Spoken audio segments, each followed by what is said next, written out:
So my name is Michelle Castles. I live and work in Cumbria and I'm a sculptor. I didn't know much about the condition psoriasis before the Life's an Itch process. Almost as if there's some kind of stigma attached with it, which there shouldn't be, but it meant that I was too embarrassed to ask people about it, and they perhaps didn't feel comfortable about telling people about it because it's such a visible disease and it's on their skin, and so there's a lot of mystery surrounding it, and I think that's why I didn't really know very much about it. So I think the main inspiration for the sculpture was the fact that it contained some kind of narrative, some kind of storyline which I hadn't really worked with before. It was the fact that the patients were writing words about how they felt about itch. And it was going to be on a website, and it was going to be put into a bubble, and this would be my brief then. I would have all these words to work with, and that they came from lots of different patients, and so it was almost an interactive piece of work that I was doing, and that's what excited me really.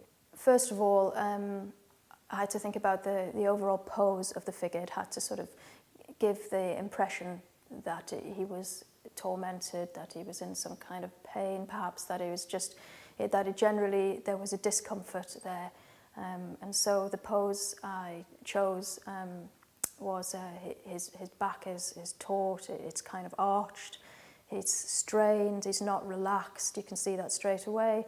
His head is pointing upwards. I always think if somebody's in despair or in agony or some kind of turmoil, they either put their head in their hands or they put their head up to the heavens, almost asking why is this happening. If you're really itchy, it's almost like you just want to tear your skin off, and it's an awful thing to do, but that's how you feel because it's offending you and you just want to get rid of the itch. And so he's using his own limbs to do that. He's got his right hand scratching behind his left shoulder, and he's actually torn the skin back from there, and his left hand across his abdomen, and he's torn it back from there. It's quite horrific, really, to actually do that, but I just felt it would add to the sculpture, and it would just make real what people are actually feeling.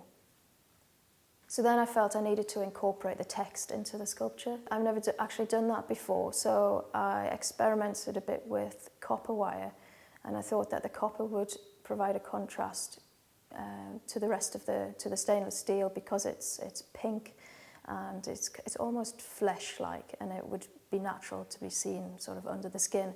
I would hope that when people see this sculpture, they would understand a bit more about the condition psoriasis, but more specifically understand a bit more about what it feels like to be constantly itchy all the time.